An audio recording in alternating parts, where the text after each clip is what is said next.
యేసుక్రీస్తు నామములో బెతస్తా విడుదల పరిచర్య తరపున మీకు ప్రేమపూర్వకమైన వందనాలు. ఇది నా వాక్య ధ్యానము.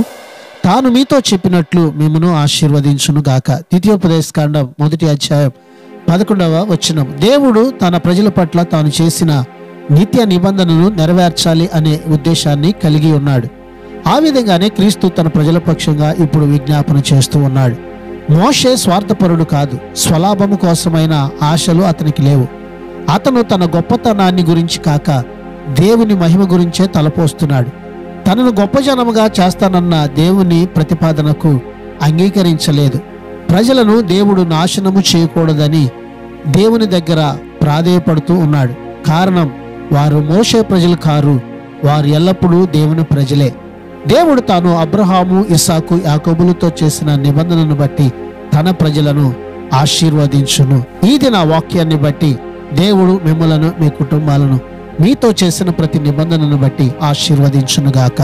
ప్రార్థన. పరిశుద్ధుడా, ప్రేమగల తండ్రి యేసయ్య, మరొక నూతన దినాన్ని మాకు ఇచ్చినందుకు నీకు వందనాలు, స్తోత్రాలు చెల్లిస్తూ ఈ ప్రజల జీవితంలో మీ అనాది సంకల్పాన్ని, మీరు కలిగి ఉన్న ఉన్నతమైన ఉద్దేశాన్ని సంపూర్ణంగా ఇదిగో ప్రభువా వీరి కొరకు మీరు నెరవేర్చమని యేసు నామములో అడుగుచున్నాము తండ్రి.